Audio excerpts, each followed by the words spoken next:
Olá, amigos e amigas do canal Honório Barbosa no YouTube. Nós estamos aqui na cidade de Iguatu, na Cúria Diocesana. E neste vídeo nós vamos entrevistar o padre Hernandi Alves. Ele, além de sacerdote, pároco, ele é juiz auditor da Câmara Eclesiástica da Diocese de Iguatu. O que será isso? Câmara Eclesiástica? Então, o padre Hernandi já começa explicando para a gente, né? Padre, alegria poder fazer essa entrevista com esse objetivo de esclarecer, né, a comunidade católica. Então, o que vem a ser a Câmara Eclesiástica? Então, bom dia, Honório Barbosa, bom dia a todos os que terão acesso a esse vídeo no YouTube, nas redes sociais do Honório. Alegria poder participar dessa entrevista e também levar esse conhecimento a nossos fiéis católicos, né? Que muitas das vezes, pela falta às vezes, do conhecimento, não sabe que existe essa instância na Diocese aqui em Iguatu, que lida com os chamados processos de nulidade matrimonial. Então, como você disse, o que é a Câmara Eclesiástica? Cada diocese existe este órgão, que geralmente funciona na Cúria, que é o lugar onde se acolhe os pedidos que fazem para que se analise os matrimônios quanto à sua validade, né? Então, na Câmara Eclesiástica, que está ligada ao Tribunal Eclesiástico. No nosso caso, o nosso tribunal tem como sede Fortaleza, aqui no Regional Nordeste 1, que é o nosso estado do Ceará. Então, para a Igreja Católica, o casamento continua indissolúvel, mas ele pode ser nulo.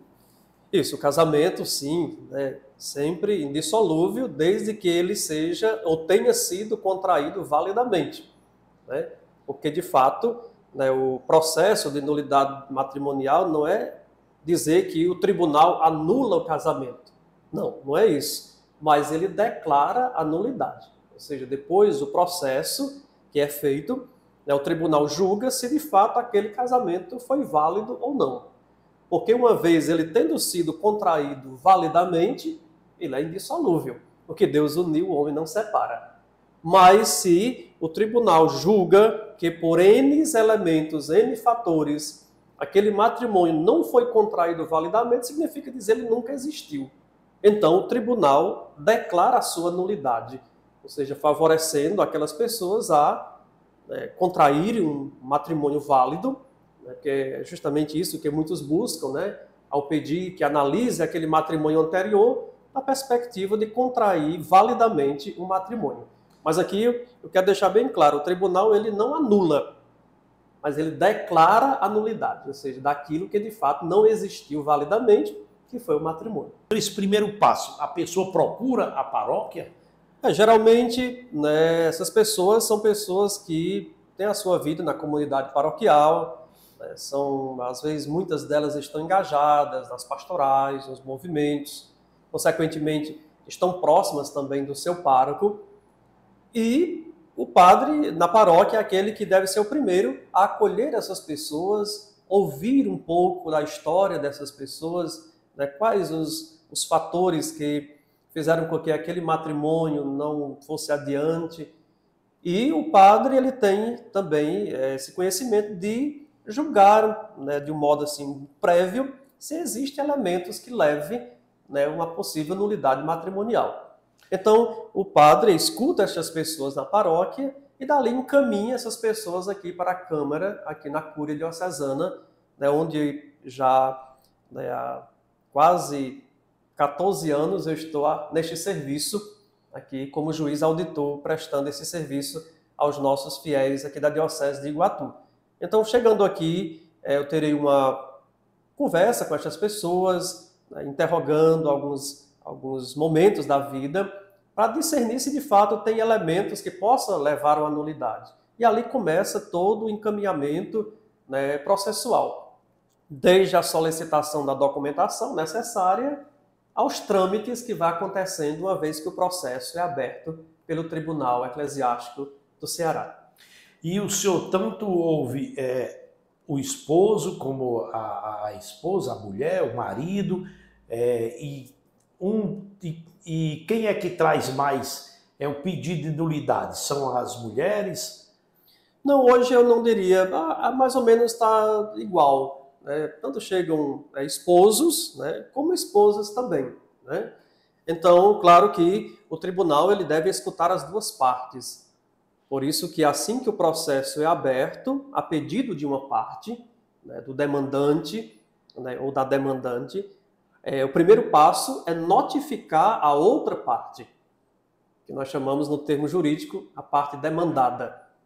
Então o tribunal notifica através da Câmara aqui da diocese, ou se aquela pessoa reside em outra diocese, através da diocese onde ela está residindo, para que ela tome conhecimento de que tem um processo aberto, né, onde vai analisar o matrimônio que aquela pessoa contraiu, né, e se ela está também disposta a participar ou não. Porque a outra parte, ela pode, uma vez notificada, dizer: eu quero participar do processo. Então o tribunal, num determinado momento, vai mandar um depoimento para aquela pessoa, mas ela pode também dizer: olha, eu não quero participar do processo, mas eu estou de acordo com que o processo seja aberto, que ele continue, mas eu não quero participar. Então a outra parte, uma vez notificada, mas ela deve ser notificada, ela pode dizer: eu não quero participar ou eu quero participar também. Certo. E quais são os elementos, os casos mais comuns de nulidade matrimonial? Ora, Honório, existem vários, né? São muitos, eu diria, são inúmeros, né, fatores que levam, né, o matrimônio a ser declarado nulo. Eu poderia elencar aqui alguns, por exemplo, a questão da maturidade. Às vezes as pessoas se casam, às vezes com a idade muito jovem, não têm a maturidade suficiente para assumir com os deveres do matrimônio, né? Às vezes são levados pelo momento, às vezes pela paixão do momento, etc. Então o tribunal também vai julgar isso. Será que essa pessoa tem maturidade, tinha maturidade para cumprir com as obrigações do matrimônio? A outra questão também é a questão da liberdade, né? Algo que não pode faltar na vida dos noivos, dos nubentes, é a liberdade. Ou seja, estão abraçando o matrimônio livremente, ou quem sabe estão abraçando motivados, né, por uma situação que envolve por trás daquilo, né? Por exemplo, hoje é menos comum, mas se tinha muito, há algum tempo não tão longo, né? De repente o casal, os jovens estão ali namorando e de repente a namorada fica grávida. E às vezes motivado pela tradição da família, etc., são obrigados a contrair um matrimônio, às vezes pelos pais: não, agora vai ter que contrair um matrimônio, né? Às vezes as pessoas chegam aqui dizendo: eu pergunto, por que você casou? Não, porque eu fiquei grávida e o meu pai disse que ou eu casava ou saía de casa. Ou seja, está comprometendo a questão da liberdade. Ou seja, ela não casou livremente, mas ela casou, né, forçada nesse sentido por um fator, uma situação daquele momento. E às vezes esse matrimônio não vai adiante. Então, é a questão da liberdade. Então, o que foi? Foi tolhida a liberdade daquela pessoa, né? Ou seja, foi um fator que fez com que aquela pessoa, né, sem o uso da plena liberdade, contraísse o matrimônio. No passado havia até ameaças, coação, né, contra a vida. Então, esses elementos também levam o matrimônio a ser declarado nulo. Ou seja, a incapacidade, como eu disse, de assumir as obrigações. E problemas, às vezes, assim, que se descobre um problema de doença. Por exemplo, um dos cônjuges sofre um problema mental, descobre, é uma esquizofrenia, por exemplo, ou um problema de uma impotência sexual orgânica grave. Isso, é o chamado, né, o uso insuficiente da razão. Né? Às vezes a pessoa tem algum certo distúrbio, né, já antes do matrimônio, mas que contrai o matrimônio quando aquela pessoa não tinha, de fato, pelo uso da razão, essa capacidade de levar adiante o matrimônio e cumprir com as suas obrigações. Né? A questão também ligada a questões sexuais, às vezes a pessoa, o fator da impotência, isso é um fator que leva também à nulidade matrimonial. né? De repente a pessoa tem um problema de não poder gerar filhos. E aí devemos separar duas situações. De repente eles estão namorando, mas um dos dois toma conhecimento desse problema até, né, próprio biológico, mas diz a outra parte, diz, olha, eu fui diagnosticada com esse problema e que a consequência é eu não poder gerar filhos. Mas a pessoa está sabendo. Mas de repente a pessoa sabe e esconde da outra parte. E só depois de casados vai dizer, olha, tenho esse problema, mas não te disse e tal. Isso é chamado dolo, o engano. Outra coisa é você descobrir o problema depois de casados, né? Não sabia, só depois descobre. É outra situação. Mas às vezes a pessoa pode ser que tenha enganado a outra parte. Ah, não vou avisar, depois de casado eu digo e tal. Não, isso aí, ou seja, a pessoa casou enganada. Então são várias situações que podem levar um matrimônio a ser declarado nulo. Ainda no âmbito da sexualidade, por exemplo, descobre que a pessoa tem um comportamento bissexual, e um outro descobre isso leva à nulidade? Também, né, de repente a pessoa descobre isso depois do casamento, né? Ou seja, uma das partes tinha, né, esse comportamento, mas de uma certa forma foi capaz de velar aquilo que a outra nunca ficou sabendo, desconfiou, e só depois a pessoa se revela, né? Ou seja, o casou enganado no sentido de não sabia que era aquela pessoa, né? Sem erro de pessoa. Casou com uma pessoa, mas de repente era outra. Não só nesse aspecto da sexualidade, mas até a questão do próprio comportamento psíquico, emocional. Às vezes, como diz o ditado, se casa com um cordeiro ou a cordeira, mas depois descobre que ali era um lobo ou uma loba, né? Nesse sentido, ou seja, um engano de pessoa. Eu pensei que essa pessoa era essa, mas de repente, depois do casamento, ela se mostrou de fato que ele era. O engano, né? Ou seja, casou com a pessoa enganada. Isso também pode levar, dependendo da sua gravidade, a uma nulidade matrimonial. Né? Tem mais algum outro elemento que a gente possa destacar? Não, assim, podemos dizer, os mais comuns, ou que com frequência aparecem, são estes, né? Ocorreu-me agora essa questão de traição. São duas situações que a gente deve analisar. Primeiro, essa traição ou essas traições já vem recorrente, já é do período de namoro, e de repente a outra pessoa casou dizendo assim, não, vou casar, pode ser que ele melhore, ou ela melhore, etc. Outra coisa é depois do matrimônio, né? Que são duas situações. Se algo que já vem antes, já é um problema, né? Agora, se é algo que apareceu depois, não deixa de ser um problema, mas não é um motivo de nulidade.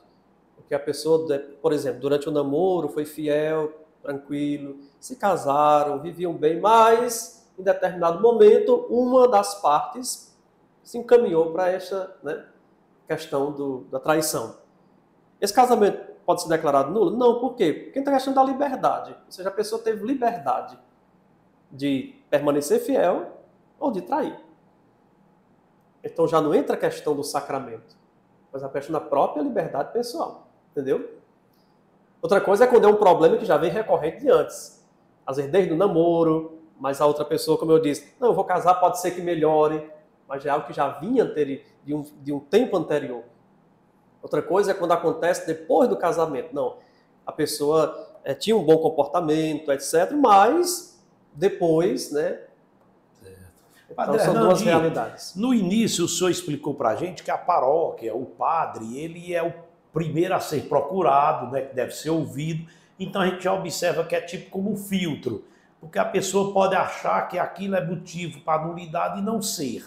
Mas mesmo assim, tendo, vamos chamar de filtro, a pessoa é encaminhada aqui para o senhor. Acontece casos do senhor ouvir e dizer, não, olha, isso não é motivo por isso. Sim, sim. Às vezes aparece pessoas que depois que a gente vai conversando, a gente percebe que não há elementos para nulidade. E como eu oriento essas pessoas? Eu sempre sou muito claro, né? Assim como quando eu vejo que tem um elemento, Eu disse, olha, por esse fator, por esse elemento, por esta realidade, esse casamento foi inválido. Mas, quando eu não vejo, eu também digo muito claramente. Digo, olha, eu não consigo ver nenhum elemento que possa levar a uma nulidade desse seu casamento. Mas, eu sempre digo às pessoas também, mas eu deixo você livremente. Se você quiser abrir o processo, eu te oriento, mas não alimente a esperança. Né? Que às vezes as pessoas, né, vêm aqui, né, com a esperança, não, vou abrir o processo, vai dar certo e tal. Mas pode ser, assim como o tribunal pode declarar um casamento nulo, ele pode dizer, não, esse casamento foi inválido. E em termos de números, por ano, a gente tem uma média de quantos processos abertos da Diocese de Iguatu? Olha, no ano passado, acho que nós tivemos na média de uns 20 a 25 processos abertos, né? E aí, como o processo não é algo que acontece de uma hora para outra, o seu resultado, um processo que demora um certo tempo, né? Hoje o processo, ele está durando mais ou menos entre 1 ano e 6 meses, desde o momento em que ele é aberto até a sua conclusão. Isso na primeira instância. Isso, aqui. na primeira instância. Que pode recorrer, de repente o tribunal julga que aquele casamento foi válido, mas o demandante ou a demandante diz, não, mas eu vou recorrer novamente a uma segunda instância para que analise melhor. A gente pode recorrer também a uma segunda instância. A gente falando nesses termos jurídicos, aí alguém pode até pensar, mas eu recorro através de um advogado? Não, pelo próprio tribunal, né? Pode, dentro de um período que o tribunal dá, né, 15 dias, 20 dias, que a pessoa pode recorrer, aí recorre à segunda instância, que manda geralmente para Recife, né, para o tribunal de segunda instância, né, que aí vai analisar com outro juiz novamente aquele processo, mas levando em conta de que algum tribunal anterior já declarou validade, né? Mas vão analisar melhor, a pessoa vai depor novamente, né, para chegar a uma conclusão mais clara. Né? Certo. Vocês são os juízes do próprio tribunal que julga, né? E aí mas alguém em pode primeira instância é o seu que julga? Não. Onde é a primeira instância? Em Fortaleza. São padres, juízes, padres? Tem padre, mas também tem leigos. Né, formados também em direito canônico, né? Não necessariamente são padres. A maioria são. Mas também tem leigos que colaboram porque são formados também em direito canônico, né? Então a gente está esclarecendo isso. Vamos supor assim, uma justiça à parte. Não tem nada a ver com a justiça comum que a gente conhece. É a justiça da própria igreja baseada no seu direito, que é o direito canônico. Né? Eu estava aqui, Padre Hernandi, pensando, né? O senhor é um juiz auditor da Câmara Eclesiástica, mas eu fico imaginando aqui na conversa com um dos cônjuges, o senhor também deve exercer um papel assim de psicólogo, de conselheiro, acolhedor da situação que essa pessoa está vivenciando? Sim, isso não deixa de acontecer, né? Porque na maioria das vezes as pessoas chegam muito sofridas, né? Ou seja, são N situações que chegam aqui nesta sala. Pessoas que às vezes vêm com uma história de muito sofrimento. E é isso que justamente a igreja favorece através do tribunal e que o Papa Francisco, né, tem pedido que as dioceses, até ele pede que cada diocese tenha o seu tribunal. Mas nós, infelizmente, temos apenas um único tribunal para todo o Ceará, para as 9 dioceses, né, para que cada diocese, tendo o seu tribunal, seja um processo mais acelerado, né, mais rápido, e que o objetivo é justamente esse, tirar, às vezes, pesados fardos que as pessoas muitas vezes carregam quando não deveriam estar carregando. Né? E é esse o papel da igreja, não é simplesmente, através do seu tribunal, declarar nulo aquele casamento, mas muito mais do que isso, às vezes tirar pesados fardos dos ombros de certas pessoas, né? Que às vezes tem uma história de um sofrimento, e a gente acaba também ajudando nesse sentido de que a pessoa, através do processo, se liberte também disso, né? E quando a gente de repente vê que não tem elementos para nulidade, a gente encaminha, né, aconselhando, né, e fazendo com que a pessoa saia daqui melhor, né? Seja de uma forma ou de outra, mas saia desta sala, né, melhor, um pouco mais aliviada diante dos seus sofrimentos também, né? Padre Hernandi, agora a gente não pode deixar de ver a realidade, é que há muitos casais que estão se separando, acabam resolvendo na prática o afastamento e pronto. Sim, sim, infelizmente, né, temos esse dado, né, estatístico, né? Mas, como eu disse, às vezes leva muita questão de como contrair o matrimônio, qual foi o caminho, né, para se chegar ao matrimônio, de fato, chegar ao matrimônio consciente do que era aquele estado de vida, o próprio sentido do sacramento, né? E também se estão prontos para os desafios do matrimônio, que às vezes até que se contrai o matrimônio, mas de repente não estão cientes ou preparados para os desafios da vida a dois, né? Que existe, assim como todo estado de vida tem os seus desafios, tem as suas lutas, né?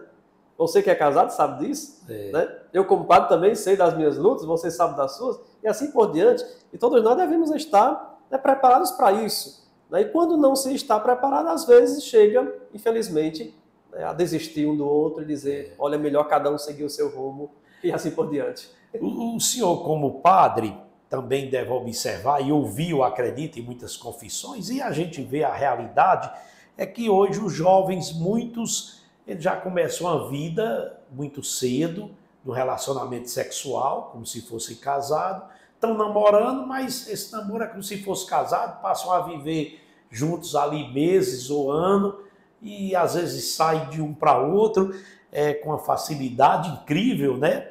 E como é que o senhor vê essa nossa realidade social? É uma realidade muito presente, né, nos dias de hoje, mas eu imagino assim, que a pessoa vive apenas o tempo presente, o momento, né? Ou seja, de repente, não, vamos continuar até o dia que der certo. E não é isso, né? Ou seja, os jovens devem sim passar pelo período de namoro, que é esse período importante, que é o do conhecimento, mas também do amadurecimento, mas numa perspectiva futura, não só no hoje, né? Isso é muito importante.